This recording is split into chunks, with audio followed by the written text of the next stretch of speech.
ഈ ഉമ്മത്തിന്റെ വിജ്ഞാന പുരോഹിതൻ എന്ന് ഈ സമുദായം ഒന്നിച്ചു പേരിട്ട് താബഈ പ്രമുഖരെന്നെല്ലാം ഒന്നിച്ച് വിശേഷിപ്പിച്ച മഹാനായ ഇബ്നു അബ്ബാസ് അബ്ദുല്ലാഹിബ്നു അബ്ബാസ് റളിയല്ലാഹു അൻഹു തങ്ങൾ അവരുടെ മഹത്തായ സവിധവും അവിടുത്തെ ഇൽമിന്റെ കേന്ദ്രമായിരുന്ന അവിടുന്ന് ദർസ് നടത്തിയിരുന്ന മഹത്തായ പള്ളിയുമൊക്കെ അവിടുത്തെ അവസാന കാലത്ത് ജീവിച്ച ത്വായിഫിലാണ്.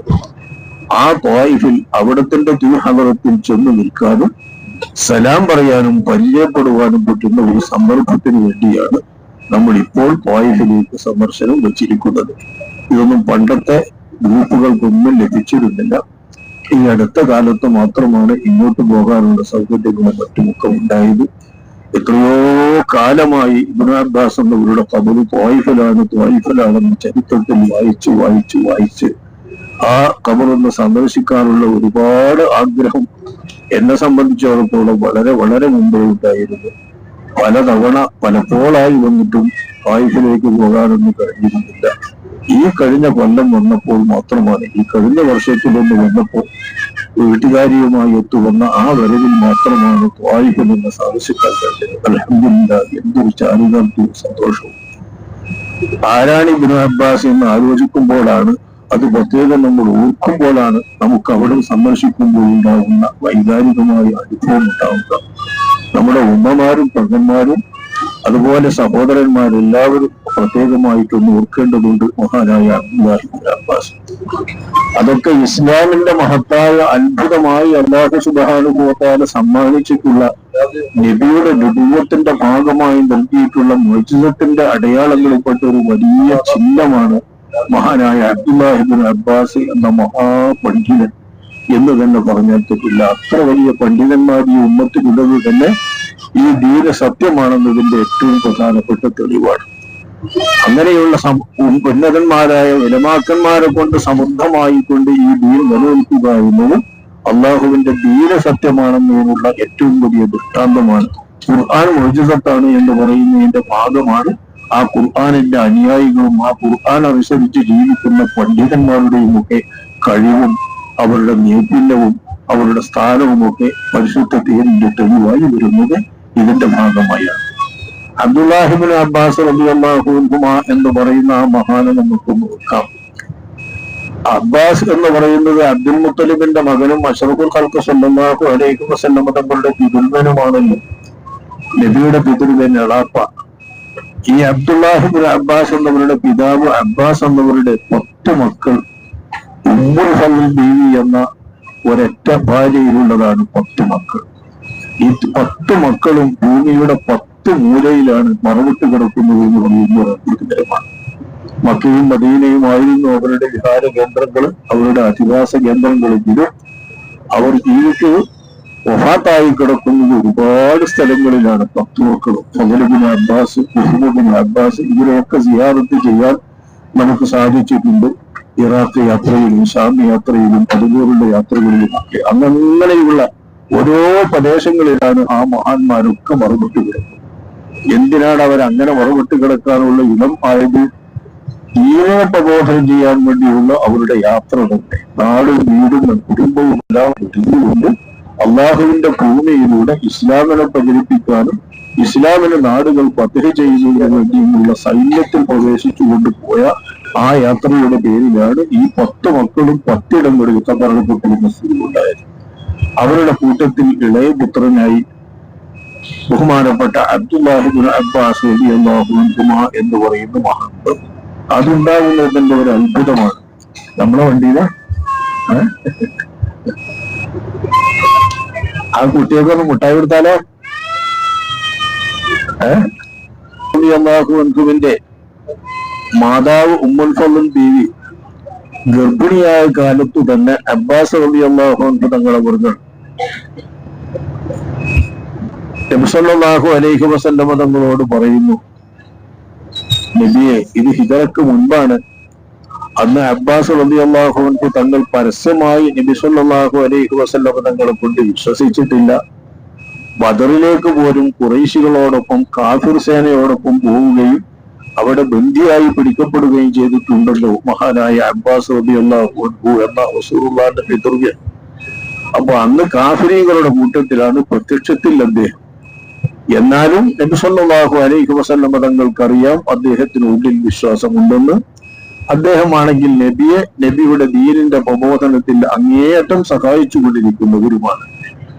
ആ സഹായിച്ചു കൊണ്ടിരിക്കുന്ന അവസരത്തിൽ നബി സല്ലല്ലാഹു അലൈഹി വസല്ലമ തങ്ങളെ അങ്ങേയറ്റം സഹായിക്കുകയും സംരക്ഷിക്കുകയും ചെയ്യുന്ന ആ രൂപത്തിൽ തന്നെ അബ്ബാസ് എന്നവർ വർത്തിക്കുന്നുണ്ട്.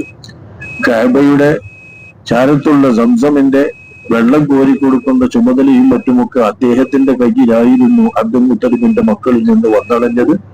ആ ബനൂ ഹാഷിമിന്റെ ആ പദവിയും സ്ഥാനവും അദ്ദേഹം വഹിച്ചിരുന്നതുകൊണ്ട് ഖുറൈശികളുടെ നിയന്ത്രണത്തിലുള്ള കഅബയുടെയും പരിസരത്തെയും അത്തരം അധികാരങ്ങളിൽ നിന്നൊക്കെ ബഹിഷ്കൃതമാകുമെന്ന ഒരേ ഒരു പേടി കൊണ്ട് മാത്രമായിരുന്നു പ്രത്യക്ഷത്തിൽ അദ്ദേഹം മുസ്ലിമാകാതെ വിശ്വസിക്കാതിരുന്നത്.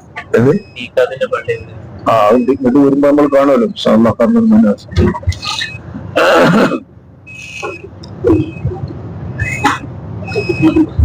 അങ്ങനെ പുറത്ത് വിശ്വസിക്കാതിരുന്നെങ്കിലും നബി സല്ലല്ലാഹു അലൈഹി വസല്ലം തങ്ങളെ അകത്ത് അനുയായിയായി കൊണ്ട് തന്നെ കണ്ടാണ് അബ്ബാസ് റളിയല്ലാഹു അൻഹു എന്ന പേര് വരുന്നത്.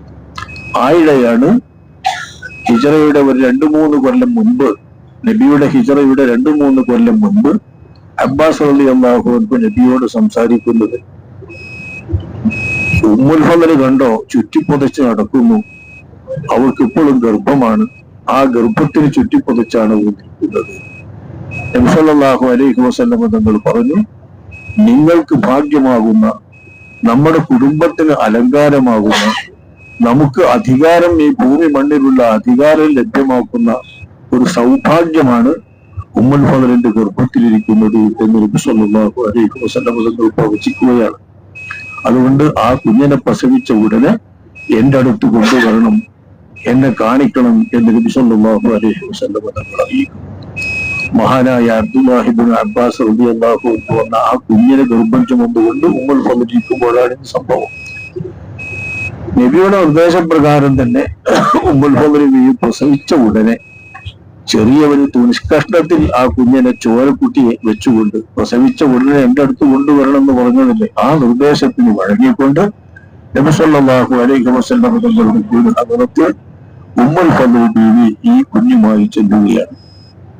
നബി സല്ലല്ലാഹു അലൈഹി വസല്ലം തങ്ങൾ ആ സമയത്ത് അവിടുത്തെ തുപ്പുനീര് കൊണ്ട്, വെറും തുപ്പുനീര് കൊണ്ട്, മധുരമുള്ള അവിടുത്തെ തുപ്പുനീര് കൊണ്ട് നബി സല്ലല്ലാഹു അലൈഹി വസല്ലം തങ്ങൾ ഈ കുട്ടിക്ക് മധുരം നൽകുകയും അണ്ണാക്കിൽ ഉരട്ടി കൊടുക്കുകയും ആദ്യത്തെ പാനീയമായി കൊണ്ട് തന്നെ അത് നൽകുകയും ചെയ്തു എന്നതാണ് ഈ കുഞ്ഞിന്റെ ഏറ്റവും വലിയ സൗഭാഗ്യം, ഒരു മഹാഭാഗ്യമാണ്. നബി സല്ലല്ലാഹു അലൈഹി വസല്ലം തങ്ങളുടെ തുപ്പുനീര് ആദ്യമായി നബി സല്ലല്ലാഹു അലൈഹി വസല്ലം തങ്ങൾ ഒരു കുഞ്ഞിന്റെ അണ്ണാക്കിൽ എഴുതി കൊടുക്കുന്ന തഹ്നീക്കിൽ ഉപയോഗപ്പെടുത്തുന്നതിന്റെ ആദ്യ സംഭവമാണ് അബ്ദുല്ലാഹി ഇബ്നു അബ്ബാസ് എന്നിരിക്കുന്ന ഈ മഹാഭാഗ്യം. അതുതന്നെയാണ് അവിടുത്തെ വളർച്ചയുടെ, അവിടുത്തെ ഉയർച്ചയുടെ, അവിടുത്തെ സ്ഥാനത്തിന്റെ എല്ലാം അടിസ്ഥാനപരമായിട്ടുള്ള ഒരു പ്രത്യക്ഷത്തിന് അള്ളാഹു നിശ്ചയിച്ച ഹേതും കാരണം. അങ്ങനെ അബ്ദുള്ള എന്ന ആ കുഞ്ഞ് നബി സല്ലല്ലാഹു അലൈഹി വസല്ലം തങ്ങൾ കുഞ്ഞിന് പേര് നൽകിയത് അബ്ദുള്ള എന്നാണ്. ഈ അബ്ദുള്ള ഖുലഫ എന്ന് പറയുന്ന രാജാധികാരവും ഭരണാധികാരവും ഏറ്റെടുക്കുന്ന ഖലീഫുമാരുടെ പിതാവായിട്ട് വരും, നിങ്ങളിതിന് കൊണ്ടുപോകും എന്ന് നബി സല്ലല്ലാഹു അലൈഹി വസല്ലം തങ്ങൾ അബ്ദുല്ലാഹി അബ്ബാസിനെ ഒന്നുകൂടി കൊടുത്ത് പേരിട്ട് കൊടുത്തയച്ചുകൊണ്ട് പറഞ്ഞേക്കുകയാണ്. ഈ നേരം ഉമ്മുൽ ഫളൽ ബീവി അബ്ബാസ് എന്നവരോട് പറഞ്ഞപ്പോ അബ്ബാസ് എന്നവർക്ക് വല്ലാത്ത സന്തോഷവും അത്ഭുതവും. അബൂ ഖുലഫ, ഖലീഫമാരുടെ പിതാവ് എന്ന് ഈ കുഞ്ഞിനെ വിളിച്ചപ്പോ അതെങ്ങനെ വരും, എങ്ങനെ സംഭവിക്കും എന്നതാണ് ബഹുമാനപ്പെട്ട അബ്ബാസ് എന്നവർക്ക് അറിയേണ്ടിയിരുന്നത്. അതൊക്കെ ഹിജറയുടെ മുമ്പാണ്. അബ്ബാസ് എന്നവർ വിശ്വാസിയായി പ്രത്യക്ഷത്തിൽ വരാത്ത കാലത്തുള്ള സംഭവമാണ്. മഹാനായ അബ്ദുല്ലാഹി ഇബ്നു അബ്ബാസ് എന്ന ആ കുഞ്ഞ് അബ്ബാസി ഖലീഫമാർ എന്ന പേരിൽ അറിയപ്പെട്ട ആ മഹത്തായ ധാരാളം വർഷക്കാലം, ഒരു 200ഓളം വർഷക്കാലം അബ്ബാസി ഭരണകൂടം ലോകത്ത് ഭരിച്ചിട്ടുണ്ട്. ലോകമാസകരം ഭരിക്കുന്ന അബ്ബാസി ഖിലാഫത്ത്. ആ ഖിലാഫത്തിന്റെ ഒക്കെ പരമ്പര ചെന്ന് അവസാനിക്കുന്നത് മഹാനായ അബ്ദുല്ലാഹിബ്നു അബ്ബാസ് റളിയല്ലാഹു അൻഹുവിലാണ്. അബ്ദുല്ലാഹിബ്നു അബ്ബാസിലൂടെയാണ് അബ്ബാസ് എന്നവരിലേക്ക് ഈ അബ്ബാസി ഖലീഫമാരെല്ലാം ചെന്നിട്ടുള്ളത്. ഈ അബ്ദുല്ലാഹിബ്നു അബ്ബാസ് ആ ഉമിനീർ ചെന്നേടം മുതൽക്കു തന്നെ എൽമിന്റെ രുചി അറിഞ്ഞ് എൽമിന്റെ ജിജ്ഞാസുവായി എൽമിന് വേണ്ടി മാത്രമായി നിലകൊള്ളുന്ന ഒരു മഹാനായ ഒരു ബാലനായിക്കൊണ്ടാണ് പിന്നീട് വളരുന്നത്. ഹിജറക്ക് 3 കൊല്ലം മുൻപ് ജനിച്ചു എന്നതാണ് പ്രബല പല അഭിപ്രായങ്ങളും ഇതിനുണ്ടെങ്കിലും ഹിജറക്ക് 3 കൊല്ലം മുമ്പ് ജനിക്കുമ്പോൾ ഹിജറയുടെ വേളയിൽ അദ്ദേഹത്തിന് 3 വയസ്സാണല്ലോ. നബി സല്ലല്ലാഹു അലൈഹി വസല്ലമ തങ്ങളുടെ അടുത്തേക്ക് പിന്നെ അവർ പോകുന്നത് സ്വന്തം ബാപ്പ ഹിജറ പോകുമ്പോഴാണ്. അതായത് ഹിജറ 8-ാം വർഷത്തിൽ. എന്താ ഹിജറ 8-ാം വർഷത്തിൽ ഉറങ്ങണോ? അവിടെയൊക്കെ ഞാൻ വെറുതെ പറയണോ? കുട്ടികൾ ഉറങ്ങാണോ? വാപ്പാന്റെ കൂടെ തന്നെ, ഉള്ളിൽ വിശ്വസിച്ച വാപ്പാന്റെ കൂടെ തന്നെ മഹാനായ അബ്ദുല്ലാഹിബ്നു അബ്ബാസ് റളിയല്ലാഹു അൻഹു വിശ്വസിച്ചിട്ടുണ്ടെങ്കിലും മക്കയിൽ തന്നെയാണ് അവരുടെ ജീവിതം. ബദറിൽ ബന്ദിയായി പിടിക്കപ്പെട്ടു അബ്ബാസ് എന്ന വരെയൊക്കെ നമ്മൾ പറഞ്ഞല്ലോ. അതുകൊണ്ട് തന്നെ അബ്ദുല്ല എന്ന് പറയുന്ന മകനും ഹിജറ പോയിട്ടില്ല. അവരുടെ ഹിജറ ഉണ്ടാകുന്നത് മക്ക ഫതഹിന് വേണ്ടി നബി സല്ലല്ലാഹു അലൈഹി വസല്ലം തങ്ങൾ മദീനയിൽ നിന്ന് പുറപ്പെടാൻ ഇരിക്കുന്ന ആ വേളയിലാണ്, പുറപ്പെട്ടതിന് ശേഷമുള്ള വേളയിലാണ് ബഹുമാനപ്പെട്ടവർ ഹിജറ പോകുന്നത്. മക്ക ഫതഹ് ചെയ്യാൻ വേണ്ടി മദീനയിൽ നിന്ന് വരുന്ന ആ വഴിക്ക് വെച്ചാണ് നബി സല്ലല്ലാഹു അലൈഹി വസല്ലം തങ്ങളെ അബ്ബാസ് എന്നവർ കാണുന്നത്. അവരാണെങ്കിൽ മദീനയിലേക്ക് ഹിജറ ചെയ്തു. മക്കം ഫതഹിൽ വന്ന് വിശ്വസിച്ചു എന്ന് പറയുന്ന മുസ്ലിമത്തുൽ ഫത്ഹ് എന്നതിൽ സാങ്കേതികമായി പെടാതെ ഹിജറ പോയി എന്ന മുഹാജിരീങ്ങളുടെ പദവിയിൽ സാങ്കേതികമായി ഉൾപ്പെടുന്ന വിധത്തിലുള്ള ഒരു സൗഭാഗ്യമാണ് അബ്ബാസ് റളിയല്ലാഹു അൻഹുവിന് അള്ളാഹു ആ അർത്ഥത്തിൽ നൽകിയത്. നബി മദീനത്തിൽ നിന്ന് മക്കയിലേക്ക് ഫത്ഹ് ചെയ്യാൻ വേണ്ടി പുറപ്പെട്ടിട്ടുണ്ട്. അബ്ബാസ് എന്നവർ ഇവിടെ എത്തുന്നതിന് മുൻപ് തന്നെ മദീനയിലേക്ക് ഹിജറ പോയിട്ടുണ്ട്. അപ്പൊ മുഹാജിറായി അബ്ബാസ് എന്നവർ പോകുമ്പോൾ അക്കൂട്ടത്തിൽ അബ്ദുള്ള എന്ന് പറയുന്ന ഈ ചെറിയ കുഞ്ഞുണ്ട്. അങ്ങനെ അബ്ദുള്ള എന്ന് പറയുന്ന 3 വയസ്സ് പ്രായമുള്ള ബഹുമാനപ്പെട്ട അബ്ദുല്ലാഹിബ്നു അബ്ബാസ് റളിയല്ലാഹു അൻഹുവും ബാപ്പ അബ്ബാസ് എന്നവരും ഹിജറ പോകുന്നു. ആ കൂട്ടത്തിൽ തന്നെ നബിയോടൊപ്പം ചേരാൻ അവർക്ക് സൗഭാഗ്യം ലഭിച്ചിട്ടുണ്ട്. അങ്ങനെ മക്ക ഫതഹ് കഴിഞ്ഞു. മക്ക ഫതഹിന്റെ സംഭവങ്ങളടക്കമുള്ളതെല്ലാം 3, 4, 5, 6 വയസ്സായ കാലത്ത് ബഹുമാനപ്പെട്ട നബി സല്ലല്ലാഹു അലൈഹി വസല്ലമ തങ്ങളോടൊപ്പം നിന്നുകൊണ്ട് അദ്ദേഹം പഠിക്കുകയും മനസ്സിലാക്കുകയും ചരിത്ര സംഭവങ്ങളൊക്കെ പ്രത്യേകമായി തന്നെ ശ്രദ്ധിച്ചുകൊണ്ട് പഠിക്കുകയും ചെയ്തുകൊണ്ടാണ് അബ്ദുല്ലാഹിബ്നു അബ്ബാസ് എഴുതുന്നത്.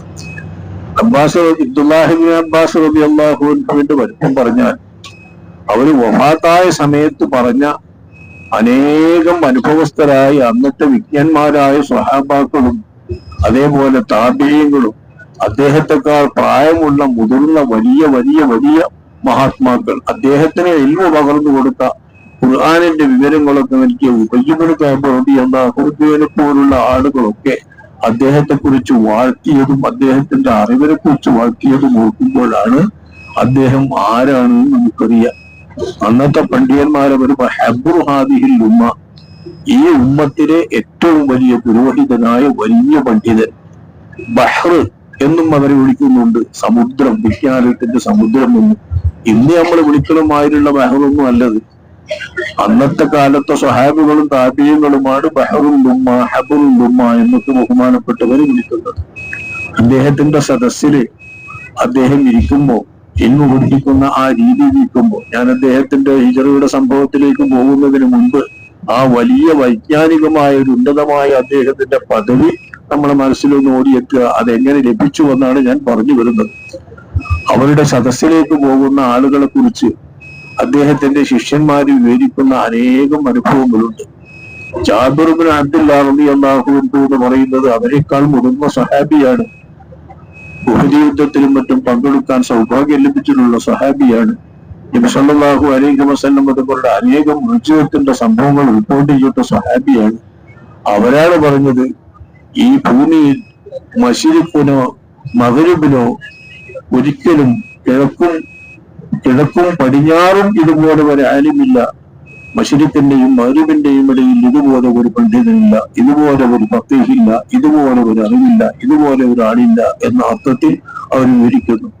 അനുഭവസ്ഥന്മാരായ ആളുകൾ പറയുന്നത്, അദ്ദേഹത്തിന്റെ പരിചാരകരായി സേവകന്മാരായി നിന്നിരുന്ന ആളുകൾ പറയുന്നത്, അദ്ദേഹത്തിന്റെ സദസ്സിലുണ്ടാകുന്ന ആളുകൾ നൂറുകണക്കിനല്ല ധാരാളം ആളുകൾ നിൽക്കുമ്പോ ഇന്ന് ആർക്കാണ് അള്ളാഹുവിന്റെ കിതാബിന്റെ തൈവീര് പഠിക്കേണ്ടത്, അവരോട് കടന്നു വരാൻ പറയൂ എന്ന് പരിചാരകരെ പറഞ്ഞയക്കുന്നു.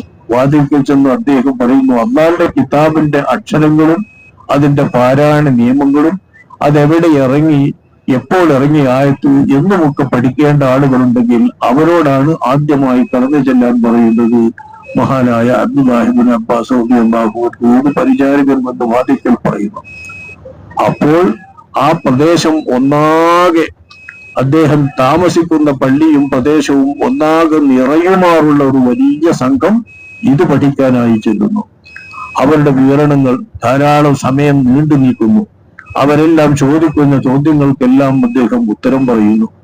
ശേഷം അവരുടെ സംഗതികളും സംശയങ്ങളും എല്ലാം തീർന്ന് സംതൃപ്തരായിരിക്കുമ്പോൾ യഹ്വാനുക്കും ഇനി നിങ്ങളുടെ സഹോദരന്മാര് വരട്ടെ എന്ന് മഹാനത് പറയും. അങ്ങനെ അവർ എഴുന്നേറ്റ് പോകും. എഴുന്നേറ്റ് പോകുമ്പോൾ പരിചാരകർ പറയുന്നു, എന്നോട് പറയും, ഇനി ഖുർആനിന്റെ തഫ്സീറുകളും വ്യാഖ്യാനങ്ങളും തഅ്വീലുകളും ആശയങ്ങളുടെ വ്യാഖ്യാനങ്ങളും വിവരണങ്ങളും അറിയണമെന്നുള്ളവർ ആരാണോ അവർ കടന്നു വരട്ടെ, അവർക്കുള്ള ഊഴമാണ്. അപ്പോഴും ആ വീടും പരിസരവും നിറയുമാറുള്ള നൂറുകണക്കിന് പണ്ഡിതന്മാരുടെ മുന്നേറ്റം ഈ ഉമ്മന്റെ അകത്തേക്കുണ്ടാകും, ഈ സദസ്സിലേക്കുണ്ടാകും, ദർസുഹാളിലേക്കുണ്ടാകും. അവിടെ നിറഞ്ഞു നിന്ന് അവർ കേൾക്കും. അതിന്റെ ആശയ വിവരണവും ഗാംഭീര്യവും എല്ലാം അവർ ഉൾക്കൊള്ളും. അവർക്ക് മതിവരുവോളമുള്ള സംശയങ്ങളൊക്കെ അവർ ചോദിക്കും. അതെല്ലാം തീർന്ന് സംതൃപ്തരായി നിൽക്കുമ്പോൾ അവർക്ക് മതി എന്ന് വരുന്ന അവസരത്തിൽ ബഹുമാനപ്പെട്ടവരെയും ഇഹ്വാനക്കും ഇനി നിങ്ങൾക്ക് പറ്റി മതിയായെങ്കിൽ, സംശയങ്ങൾ തീർന്നെങ്കിൽ ഇനി നിങ്ങളുടെ മറ്റു സഹോദരന്മാർ വരട്ടെ. അവർ എഴുന്നേറ്റ് പോകും. വീണ്ടും എന്നോട് പറയുന്നത്, പിന്നീട് ഇനി ശിഅറും ഭാഷയും കവിതയും ഇതുമായി ബന്ധപ്പെട്ടുകൊണ്ടുള്ള വിവരങ്ങൾ അറിയേണ്ടവരാണെങ്കിൽ അവർ വരട്ടെ. അറബ് സാഹിത്യത്തിന്റെ വിവരം, ഈ അറബ് സാഹിത്യത്തിന്റെ വിവരം അറിയേണ്ട ആളുകളും ഭൂമി നിറഞ്ഞു നിൽക്കുന്ന അത്രയും ആളുകൾ ഉണ്ടാകും. അവർ പറയുന്നു, അവരിൽ ഒരു കസീതയിൽ നിന്നും 30-40 കവിതകൾ അദ്ദേഹം ചൊല്ലുന്നത് കേട്ടാൽ എവിടെ നിന്നാണ് ഇവയെല്ലാം നിർദ്ദളിക്കുന്നത്, ഏതൊറവയിൽ നിന്നാണ് ഇങ്ങനെ കവിതകൾ അദ്ദേഹത്തിന് ലഭിക്കുന്നത് എന്ന് തോന്നിപ്പോകും. അത്രയും വലിയ ഭാഷാ നൈപുണ്യവും ഭാഷാ പാണ്ഡിത്യവും ഭാഷാപരമായ വിവരങ്ങളും അദ്ദേഹം നിറയിൽ അദ്ദേഹം ആ സദസ്സിൽ അദ്ദേഹം വിതരണം ചെയ്യും. അതെല്ലാം സംശയങ്ങളെല്ലാം തീർത്തു കൊടുത്ത ശേഷം ഇനി ഇഹ്വാനുക്കും എന്ന് പറയും. ഹദീസ് പഠിക്കേണ്ടവരാരാണ്? അവർ വരൂ. ചരിത്രം പഠിക്കേണ്ടവരാരാണ്? അവർ വരൂ. ഇനി കർമ്മശാസ്ത്രത്തിന്റെ ഹലാൽ ഹറാമിന്റെ വിവരങ്ങൾ പഠിക്കേണ്ടവരാണ്, അവർ വരൂ. എന്നിങ്ങനെ ഒരൊറ്റ ദിവസത്തിൽ തന്നെ പല സംഘങ്ങളായി പല വിജ്ഞാന ശാഖകൾ പഠിക്കേണ്ട ആളുകളെ ഊഴം വെച്ച് പ്രവേശിപ്പിക്കുമ്പോഴെല്ലാം ആ വീടും ഹാളും നിറയുമാർ ധാരാളം ആളുകൾ ഓരോ വിജ്ഞാന ശാഖയും തേടി വരുന്നവരുണ്ടായിരുന്നു എന്നാണ് മഹാനായ ഹബ്റുൽ ഉമ്മ ബഹുമാനപ്പെട്ടവരുടെ ആ വൈജ്ഞാനിക വിശാലതയെക്കുറിച്ചും ആഴത്തെക്കുറിച്ചും അനുഭവിച്ചിട്ടുള്ള മഹാന്മാരായ അദ്ദേഹത്തിന്റെ പരിചാരകന്മാർ വിവരിക്കുന്നത്. ഇക്രിമ റളിയല്ലാഹു അൻഹു വിവരിക്കുന്ന വിവരങ്ങളാണിത്. ഒരൊറ്റ അറഫായുടെ നാളിൽ ബസറയിൽ വെച്ച് ഒരിക്കൽ അറഫായുടെ നാളിൽ ജനങ്ങളെ സമ്മേളിപ്പിച്ചുകൊണ്ട് അദ്ദേഹം ആ അറഫയുടെ നാളിൽ ചെയ്യുന്ന ഒരു പ്രസംഗം, ആ പ്രസംഗത്തിൽ അൽ-ബഖറ സൂറത്ത് വ്യാഖ്യാനിച്ചുകൊണ്ട് അദ്ദേഹം ചെയ്ത രാവിലെ മുതൽ ഏതാണ്ട് ഉച്ചതിരിഞ്ഞിടം മുതൽക്ക് അസ്തമിക്കുന്നത് വരെ ചെയ്ത വിവരണം, അൽ-ബഖറയുടെ വ്യാഖ്യാനം റോമുകാരും പേർഷ്യക്കാരും എല്ലാം കേട്ടിരുന്നെങ്കിൽ അവരെല്ലാം മുസ്ലിമാകുമായിരുന്നേനെ. അത്ര വലിയ വിജ്ഞാനമായിരുന്നു അദ്ദേഹം അറഫയുടെ ദിനത്തിൽ ബസറയിൽ ആളുകളെ സമ്മേളിപ്പിച്ചുകൊണ്ട് നടത്തിയിരുന്നത് എന്ന് പ്രത്യേകമായി വിവരിക്കുന്ന വലിയ വലിയ ചരിത്ര വിവരണങ്ങൾ കേൾക്കാം. അങ്ങനത്തെ പ്രസംഗം, അത്ര വലിയ വിവരണം ആരാണിവർ പറഞ്ഞാൽ നബിയുടെ കാലത്ത് തന്നെ ഫത്വ നൽകിയിരുന്ന, അതേപോലെ തന്നെ അബൂബക്കർ സിദ്ദീഖിന്റെയും ഉമറുള്ളവരുടെയും ഒക്കെ കാലത്ത് ഫത്വ നൽകിയിരുന്ന ഒരാളായി മാറാൻ നന്ന കുട്ടിയായിരുന്ന കാലത്തെ ഈ എൽമുകൾ ശേഖരിച്ച് ഇബ്നു അബ്ബാസ് റളിയല്ലാഹു അൻഹു മാത്രം യോഗ്യനായിരുന്നു. ഈ യോഗ്യതക്കെല്ലാം കാരണം വാസ്തവത്തിൽ നമ്മൾ നേരത്തെ പറഞ്ഞതുപോലെ മുത്തു മുസ്തഫ സ്വല്ലല്ലാഹു അലൈഹി വസല്ലം ഇവരുടെ ഉരിനീര് കൊണ്ട് ആദ്യം ലഭിച്ചിട്ടുള്ള ഈ ബറക്കത്താണ്. അത്തരം ഒരു സന്ദർഭത്തിൽ മാത്രമല്ല, അനേകം സന്ദർഭങ്ങളിൽ നബി സല്ലല്ലാഹു അലൈഹി വസല്ലം തങ്ങളുടെ പ്രത്യേകമായ പ്രാർത്ഥനകൾക്കും ആശീർവാദത്തിനും പൊരുത്തത്തിനും ബഹുമാനപ്പെട്ട അബ്ദുല്ലാഹി ഇബ്നു അബ്ബാസ് റളിയല്ലാഹു അൻഹുമാ തങ്ങൾ അവർക്ക് മാത്രമായിട്ടുണ്ട്. ഒരുപാട് സന്ദർഭങ്ങളിൽ ഒരു സന്ദർഭം അദ്ദേഹം വിവരിക്കുന്ന കേൾക്കൂ. ഈ ഉമനീറിന്റെ പേരിൽ അദ്ദേഹത്തിന് ലഭിച്ച വൈജ്ഞാനിക തൃഷ്ണ, ഇൽമിനോടുള്ള ആവേശം, ഇൽമ് കിട്ടുന്നതിനുള്ള ഉത്സാഹം അദ്ദേഹത്തിൽ എങ്ങനെയായിരുന്നുവെന്ന് മനസ്സിലാക്കാനാണ് ഞാൻ പറയുന്നത്. ബഹുമാനപ്പെട്ടവർ മൈമൂന ബീവി എന്ന നബി സല്ലല്ലാഹു അലൈഹി വസല്ലം തങ്ങളുടെ സഹധർമ്മിണി, നമ്മൾ ഇന്നലെ മിഞ്ഞാന്ന് സന്ദർശിച്ച മഹദിയിലെ മക്ക സിയാറത്ത് ചെയ്യുമ്പോൾ മൈമൂന ബീവി, ആ മൈമൂന ബീവി അബ്ദുല്ലാഹി ഇബ്നു അബ്ബാസ് റളിയല്ലാഹു അൻഹുവിന്റെ മാതൃ സഹോദരിയാണ്, ഉമ്മുൽ ഫദ്ൽ ബീവിയുടെ സഹോദരിയാണ്. നമ്മൾ അവിടെ വെച്ച് നോക്കിക്കൊണ്ടായിട്ടുണ്ട്. ആ മൈമൂന ബീവിയുടെ വീട്ടിൽ അന്തി ഉറങ്ങുകയാണ്. ഒരിക്കൽ വിരുന്നു പാർക്കുകയാണ് ഈ കുട്ടി. വിരുന്നു പാർക്കുന്ന മൈമൂന ബീവിയുടെ സഹോദരിയുടെ മകനായ അബ്ദുല്ലാഹി ഇബ്നു അബ്ബാസിനെ നബി സല്ലല്ലാഹു അലൈഹി വസല്ലം തങ്ങളും മൈമൂന ബീവിയും കിടക്കുന്നതിന്റെ വിലങ്ങിന് ആ കുട്ടിയെ കിടത്തിക്കൊണ്ടാണ് അവർ അന്തി ഉറങ്ങിയത്. അപ്പൊ നബിയും സഹധർമ്മിണി ആ മൈമൂന ബീവിയും നീളത്തിൽ കിടക്കുന്നു. അവരുടെ തലഭാഗത്ത് വിലങ്ങിന് ഈ കുട്ടിയും കിടത്തുന്നു. ഇണകളായി കിടക്കുന്നവരുടെ ഇടയിൽ കിടത്താൻ പറ്റുന്ന ചെറിയ കൊച്ചു കുഞ്ഞാണ് മഹാനവറുകൾ എന്നർത്ഥം. ആ സമയത്ത് നബി സല്ലല്ലാഹു അലൈഹി വസല്ലം തങ്ങൾ ഉറക്കമെഴുന്നേറ്റ് നിസ്കരിക്കാൻ തന്റെ ആവശ്യ നിർവഹണത്തിന് വേണ്ടി, പ്രാഥമിക ആവശ്യം നിർവഹിക്കുന്നതിന് വേണ്ടി പോകുമ്പോൾ ബഹുമാനപ്പെട്ട അബ്ദുല്ലാഹി ഇബ്നു അബ്ബാസ് എന്ന ഈ വിലങ്ങിന് കിടക്കുന്ന കുട്ടി എഴുന്നേൽക്കുന്നു. നബി സല്ലല്ലാഹു അലൈഹി വസല്ലം തങ്ങൾ പ്രാഥമിക ആവശ്യം കഴിഞ്ഞു വരുമ്പോഴേക്ക് വുദൂഇന്റെ വെള്ളം കൊണ്ടുപോയി വെക്കുന്നു. ഇങ്ങനെയൊക്കെ പല സന്ദർഭങ്ങളിലും അബ്ദുല്ലാഹി ഇബ്നു അബ്ബാസ് റളിയല്ലാഹു അൻഹു തങ്ങൾ അവர்கள் നബി സല്ലല്ലാഹു അലൈഹി വസല്ലം തങ്ങളുടെ ശ്രദ്ധയും പ്രശംസയും ധാരാളം സമ്പാദിച്ചിട്ടുണ്ട്. നബിയുടെ ശ്രദ്ധ അനേക സന്ദർഭങ്ങളിൽ അബ്ദുല്ലാഹി ഇബ്നു അബ്ബാസിലേക്ക് വന്നിട്ടുണ്ട്. ഒതുവെടുത്തുകൊണ്ട് ബഹുമാനപ്പെട്ടവർ നിസ്കരിക്കാൻ നിൽക്കുമ്പോൾ നബി സല്ലല്ലാഹു അലൈഹി വസല്ലം തങ്ങളുടെ കൂടെ കുഞ്ഞായി ഇബ്നു അബ്ബാസ് നിസ്കരിക്കും. നല്ലൊരു കുട്ടി, ആ കുട്ടി നിസ്കരിക്കുന്നു. ആ കുട്ടി നബിയുടെ പിന്നിൽ നിൽക്കുമ്പോൾ നബി തങ്ങൾ നിസ്കരിക്കുന്നതിനിടയിലാണ് പോയി തുടരുന്നത്, ചെയ്യുന്നത് പോലെ ചെയ്യാൻ പോയി നിൽക്കുന്നത്. അങ്ങനെ നിൽക്കുമ്പോൾ നബി തങ്ങൾ കൈകൊണ്ട് വലിച്ച് വലത്തുഭാഗത്ത് അടുപ്പിച്ചു നിൽക്കുമ്പോൾ അല്പം അടുത്തു വന്ന് നബിയുടെ തൊട്ടരികിൽ തന്നെ നിർത്തി. സാധാരണ വലിയ ജമാഅത്തൊന്നുമല്ല, നബി നിസ്കരിക്കും പോലെ ആദ്യം കാണിച്ചുകൊണ്ട് നിസ്കരിക്കുന്ന രൂപമാണ് ഇബ്നു അബ്ബാസ് എന്ന കുഞ്ഞപ്പ് കാണിക്കുന്നത്. ഞാൻ പറഞ്ഞല്ലോ, ഭാര്യയും ഭർത്താവുമായ നബിയും മൈമൂന ബീവിയും കിടക്കുന്നതിന്റെ വിലങ്ങിൽ കിടക്കുന്ന അത്ര പ്രായമാണ്. ആ കാലത്ത് നബി സല്ലല്ലാഹു അലൈഹി വസല്ലം തങ്ങൾ നിർത്തുമ്പോ തന്റെ അരികിൽ തന്നെ വലിച്ചു നിർത്തുമ്പോ കുറച്ചിങ്ങനെ നിന്നാൽ വീണ്ടും കുറച്ചുകൂടി താഴോട്ട് പോകുന്നു ഇബ്നു അബ്ബാസ്. അങ്ങനെ ഇബ്നു അബ്ബാസ് താഴോട്ട് തന്നെ പോയിക്കൊണ്ട് ഇടയ്ക്കിടെ നബി വലിക്കുന്നു, വീണ്ടും താഴോട്ട് പോകുന്നു. ഇങ്ങനെ നബി സല്ലല്ലാഹു അലൈഹി വസല്ലം തങ്ങളുടെ നിസ്കാരം തീരുന്നത് വരെ തന്റെ അടുത്ത് നിർത്തിയിട്ട് മഹാനർ സമത്തിൽ നിൽക്കാതെ താഴോട്ട് ഇങ്ങനെ നീങ്ങുന്നത് നബി സല്ലല്ലാഹു അലൈഹി വസല്ലം തങ്ങളുടെ ശ്രദ്ധയാകർഷിച്ചു. നിസ്കാരം കഴിഞ്ഞ ശേഷം നബി ചോദിച്ചു, എന്താണ് അബ്ദുള്ള, ഞാൻ പല തവണ നിസ്കരിക്കുന്ന സമയത്ത് എന്റെ തൊട്ട് നിർത്തിയല്ലോ, ചാര നിർത്തിയല്ലോ, നിങ്ങൾ പിന്തി നിൽക്കുന്നു. ആ സമയത്ത് അബ്ദുല്ലാഹി ഇബ്നു അബ്ബാസ് എന്ന ഈ കുട്ടി പറയുന്നത്, ആർക്കാണ് നബിയെ തങ്ങളോടൊപ്പം നിൽക്കാനുള്ള അവകാശം? തങ്ങൾ അള്ളാഹുവിന്റെ റസൂലല്ലേ, അള്ളാഹുവിന്റെ തിരുദൂതരായ അങ്ങയുടെ അങ്ങയുടെ അതേ സമത്തിൽ നിൽക്കാൻ ആർക്ക് പറ്റും എന്ന് നന്ന ചെറിയ ചെറുപ്പക്കാരൻ ചെറിയ പ്രായത്തിലുള്ള ഈ കുഞ്ഞ് സംസാരിക്കുമ്പോൾ നബി സല്ലല്ലാഹു അലൈഹി വസല്ലം തങ്ങൾ തന്റെ പിതൃപുത്രനായ ആ കുഞ്ഞിനെ തന്റെ മാറോടണച്ചുകൊണ്ട് തലയിൽ കൈവച്ച് ബഹുമാനപ്പെട്ട നബി സല്ലല്ലാഹു അലൈഹി വസല്ലം തങ്ങൾ പ്രത്യേകമായി ആശീർവദിക്കുകയും ഈ കുട്ടിയുടെ വിവരവും ബുദ്ധിയും നീ വർദ്ധിപ്പിച്ചു നൽകണേ, ഈ കുട്ടിക്ക് നീ വിവരം കൂടെ നൽകണേ എന്ന് നബി സല്ലല്ലാഹു അലൈഹി വസല്ലം തങ്ങൾ പ്രാർത്ഥിക്കുകയും ചെയ്ത സംഭവം ബഹുമാനപ്പെട്ടവർ തന്നെ ഉദ്ധരിക്കുന്നുണ്ട്.